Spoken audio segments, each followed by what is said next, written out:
those little tweaks for a day or a couple days can literally change the trajectory of your entire life. But if you don't sit down and do the work, you're never going to get the benefit from it.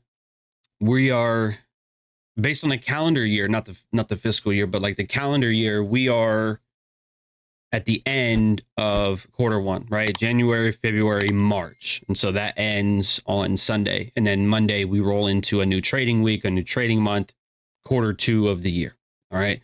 So this is a great weekend, right? Easter weekend, Good Friday. And I don't want to take away from that. But being at the end of the Q1, it's a great time for reflection. And self-reflection is not fun if you do it properly. And that's what I want to get into. I put this in a tweet. I copied and pasted it into the Discord as well. So you guys have it. So you can't ever tell me that I didn't tell you or I didn't bring it to your attention, because I did. But I want to go over this a little bit more in detail with you guys. So if you're going to spend time thinking this weekend, reflect on these ideas. First one, eliminate your current distractions, especially social media. So there's a reason I started with that. One of the passages in Meditations is Marcus, right? Marcus Aurelius, and he reminded himself, because most of what we do and say is not essential. If we can eliminate it, we'll have more time and tranquility and something like that. So basically, a lot of what we do isn't necessary. So today and this weekend, you need to reflect on the last 90 days in 2024.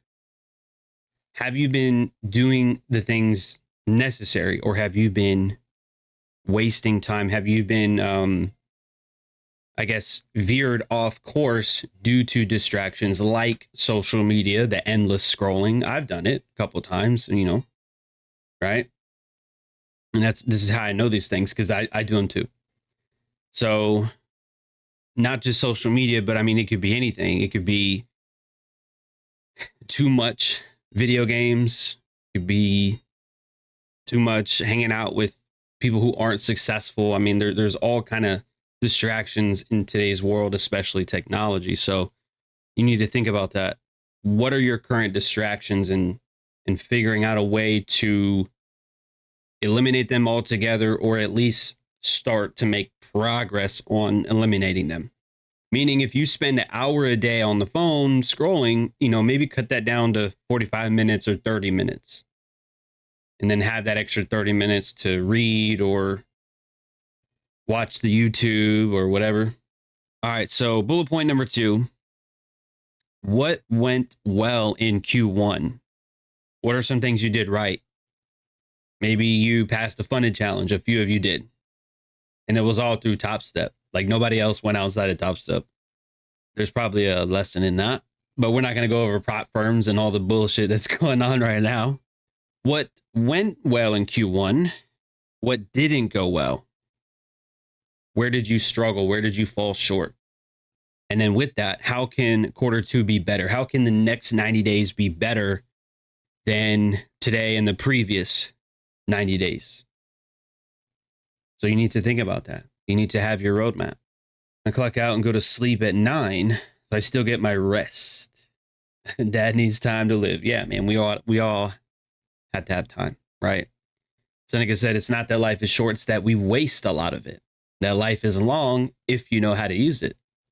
What went well in Q1? What didn't go well? And how can Q2 be better? Third bullet point. Look back on the books you read and review your notes for the main points. And for those of you that didn't read, good luck. We have book of the month, so there's no excuse. Nobody works 7 days a week forever. So if you have time to be in the bathroom, you got time to read, you got time in the car, you got time for audiobooks. So there really is no excuse. And you can tell me any excuse you want, and it's just not valid. It was either Jim Rohn or somebody else who said you can produce excuses or results, but you can't produce both.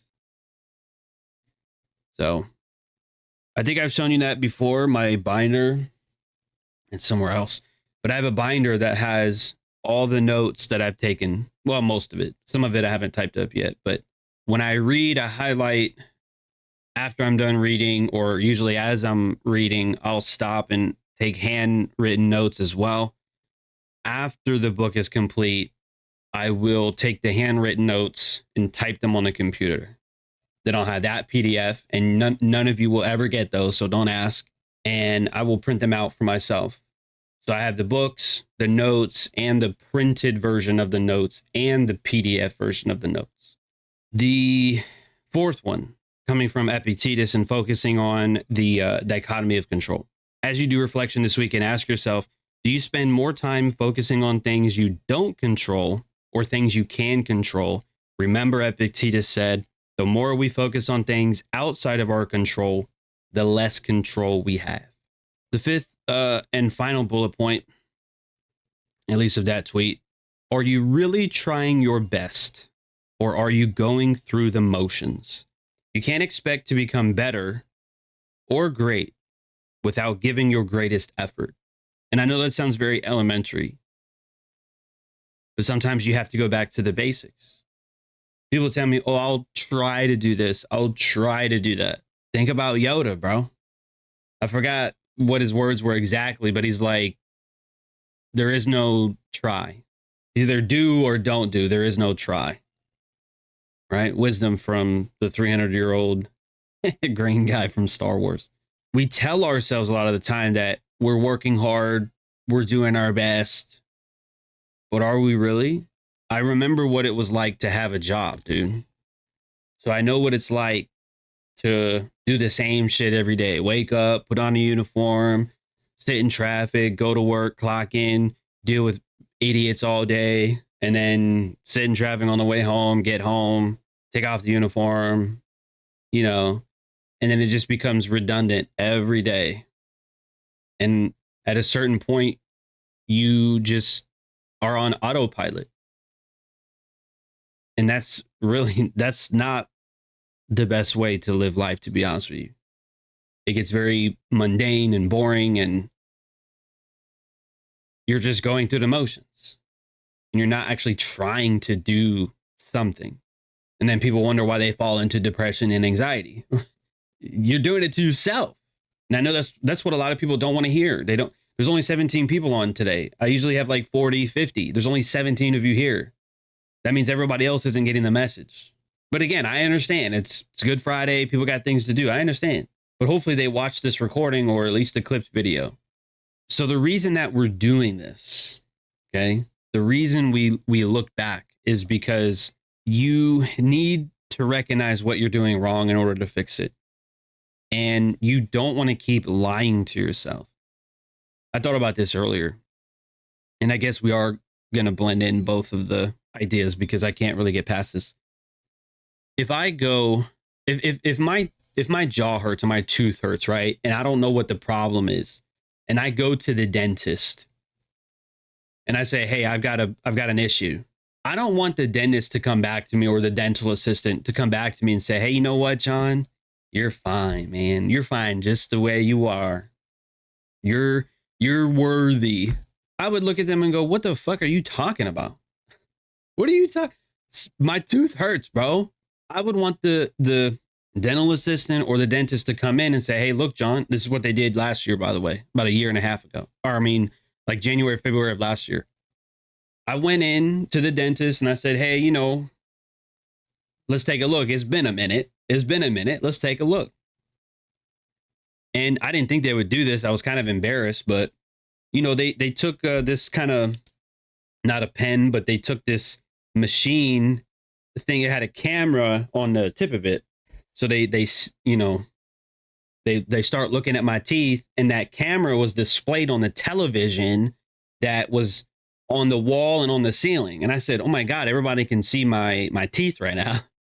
And then, so she points to this one tooth. I don't remember which one it was, but she had pointed to it, and she says, you see this one right here? I'm like, of course, everybody and their mom can fucking see it. You got it on the TV. Of course I can see it.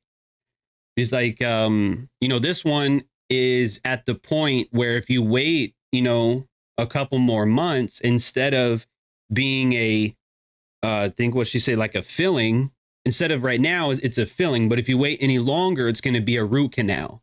It's going to hurt more, and it's going to be a lot more expensive. So it's like a double whammy. I said, oh, well, let's go ahead and take care of this right now then. I want to know the truth, man. I don't want to be told some lies. Man, your teeth are fine. Your gums are fine. The fuck they're not. If they aren't. I'm not trying to embarrass myself, but, you know, it's just reality, bro. Don't tell me what I want to hear. Tell me what I need to hear. You understand what I'm saying? But it has to be that way in other areas of your life too. It has to be that way with your finances. It has to be that way with your relationships, with your personal development, with your health. I mean, with everything. And a lot of people, again, that I follow, a lot of you guys follow me on, you know, social media, and I watch a lot of your stories and stuff. And I see people posting, you know, pastors or so-called pastors, right? And then a lot of people post like new age bullshit or prosperity gospel, which is garbage. You hate me all you want, but a lot of the shit that people post is wrong, and it's false, and it's not what you think it is. But you repost it and you reshare it because it feels good. You are enough. The fuck, you're not enough. You're not. If you were enough, you wouldn't be looking for help. You would have everything you want. You would be perfectly happy. You would never have negative emotions, and everything would be fine. But that's not the fucking case, bro. It's not. You're not enough. So all those hoodies and all those t-shirts and all those little posts that say you are enough. No, you're not. You are not. And people don't want to hear that. Oh, John, you're hurting my feelings. That's so mean. Well, not that I want to quote Ben Shapiro, but facts don't care about your feelings, bro. And it's true. One does not have anything to do with the other. It's apples and oranges. You know why? Because you interpret how you take things. From Epictetus. It's not things that upset us. It's our judgments about things. Now, granted, I could probably say things a certain way or maybe in a better tone of voice, but honestly, it doesn't matter. If you're someone who wants to get to the truth of things, if you want to get to the bottom of things, you're not going to care how somebody presents it. You just want to get the truth. So anyway, moving on. It's okay to fall short. I mean, because that's how it is. There's no getting around it. And that's not a problem by itself. Everybody has their vices. Everybody has their problems, their sins, if you want to call them. Everybody falls short. And that's not the problem by itself. The problem occurs when you don't do anything about it. Just like that tooth. For a long time, that tooth wasn't a problem. But then it started kind of hurting a little bit. Not enough to where I would notice every day, but at a certain point, I started to notice every day, hey, you know what? This isn't getting better. And that by itself is not a problem on that day or the next day or the next week. But at a certain point, a year from now, maybe 6 months from now, it's going to be a massive problem because it's going to hurt like a biatch, and it's going to be very expensive to fix. So it only becomes a problem if I don't do anything about it. So that's the first step. And this is just like with AA, which is Alcoholics Anonymous. The first step is admitting that you have a problem. A lot of people don't even want to do the first step. A lot of people don't want to admit that. They want to tell themselves that they're enough, or, you know, they're lying to themselves, essentially. And you don't want to do that. That's only going to set you up for failure in the end. It needs to be said. What we have to do is identify the problem, where we fall short, Naruto, right? Identify the problem. We need a plan to fix it, and then we need to execute and fix it. If your problem is impatience, then tell yourself, hey, man, I've got a problem with impatience. I can't hold trades. I can't wait for setups. When I do manage to wait for the setup, I can't hold a trade long enough. If you've got a problem, admit it. Build a plan to fix it. Okay, what am I going to do? I'm going to study how long it takes trades to pan out. I'm going to study, X, Y, and Z, and then I'm going to implement ways to fix it. To continue on this topic, and this is what I said earlier, and this is the second tweet. To continue, self-reflection isn't fun, not when you do it properly. You're supposed to look at everything, your thoughts, actions, and performance, where you went right, but also wrong. This exercise isn't meant for you to feel good. If anything, you're supposed to feel uneasy and uncomfortable. And for the Stoics, it was the same way. When you went to go see Epictetus, you were not supposed to leave feeling good. You were supposed to leave actually feeling pretty fucking bad. That was their intention. Because the intention is not to make you feel good and be happy. The intention was you need to change your behavior.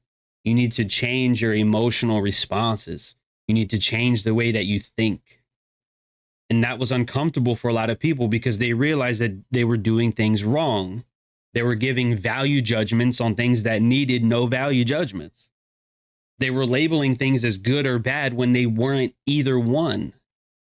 And by understanding that, hey, you're doing the wrong thing, for a lot of people, it's not comfortable. It takes humility to admit that you're wrong. So like I said, growth doesn't happen when you're comfortable. People tend to avoid pain. This goes for both physical and emotional. And it's understandable. We all do it to some degree or another. But now that you've read my words, now that you've viewed the live stream or this video here on YouTube, you have a choice to make. And now there's no excuse for not knowing. So choose wisely. So that is my message for you today.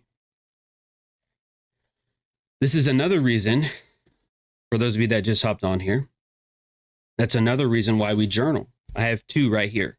I have this one, which is predominantly my trading one. And then I have this other one, this black one, for other things like business, maybe plans, or basically things that are not trading related. Okay. There's a business deal that I'm pretty sure I'm gonna do. I don't want to say anything to like screw that up, but after I do this deal, I want to tell you about it. So things like that, I'm writing about. I'm reminding myself, hey, we could do this. I could do that. What do I think about doing X, Y, Z? Or, man, this other deal fell through. I write my thoughts on that, which you're not going to know, but you could probably imagine how I feel about people who stab you in the back. I don't fucking like that, right? None of us do. But my thoughts go in there saying, how could I miss this? How could I miss, a wolf in sheep's clothing type, phenomenon? And this is why I tell you about other people when I see it. When you guys share, like Michael Todd, for example, I'm like, you need to be careful because that guy is not someone you should follow. He's dangerous. And a lot of these prophets, a lot of these pastors are dangerous. They're not who you think they are. And I'm trying to tell you. That's why I've been so adamant about it. That's why I went on camera about it. Because I feel like when I type things up, you guys listen and you go, okay. But when I'm on camera, I feel like you might take it a little bit more serious when you can see my face and I'm telling you, I'm trying to look you in your eyes and I'm trying to tell you to watch out. So watch the fuck out, bro. Nina says, today's message is very much appreciated. Well, thank you. I'm glad a couple of you are here to listen. I don't think some of you realize, and I'm not trying to say you're stupid or anything, but I'm just saying, I don't think some of you realize how much better you could be if you were to pause and do these exercises. It's not fun stuff. It's boring work. Most of you think, this shit's boring, bro. Journaling, that's stupid and boring. Oh, reflecting on the past. They say you shouldn't worry about the past. Okay. I mean, I get the Disney movie, right? The Lion King, and Rafiki, bumped Simba over the head and said, don't worry about it. It's in the past. I mean, to an extent, sure. Don't dwell on the past, but learn from it. Does it make sense? It's just like premeditatio malorum, the premeditation of evil. You're not supposed to be so worried about the future that you get anxious about it. What could go wrong? I don't know. A lot of shit could go wrong. Well, yeah, a lot of things could go wrong, and you prepare for those in advance, but you don't worry so much that you give yourself anxiety or depression, or you don't want to do something. Man, I don't want to go on this date because, what if I stutter? What if I don't wear the right shit?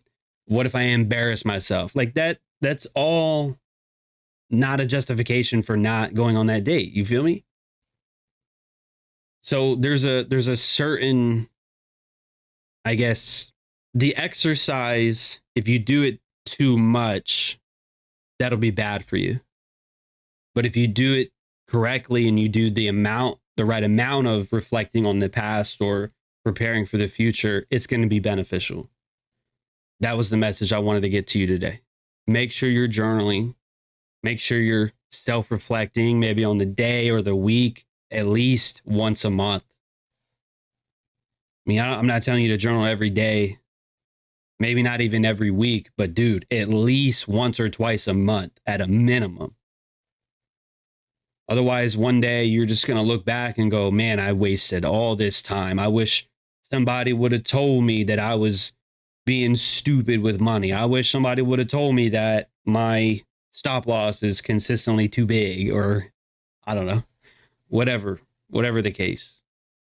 And these are the kinds of things, just like with everything that I teach you guys, you have to realize, I wish somebody would have taught me in this type of manner, right? Like, obviously I learned a lot of things, and there are people out there that have taught me things, and I'm not talking about that, but I'm saying, like, in the last 40 minutes, and I just broke down a lot of things. Eliminating distractions, reflecting on your thoughts, actions, and performance. To just pause for a couple of hours and realize what you're doing wrong to fix it. Those little tweaks for a day or a couple of days can literally change the trajectory of your entire life. But if you don't sit down and do the work, you're never going to get the benefit from it. So enjoy today. And if it's a holiday for you, enjoy it. But at a certain point, even if you say, all right, John, I'll do it next weekend, fine. Do it next weekend then. But don't put it off forever.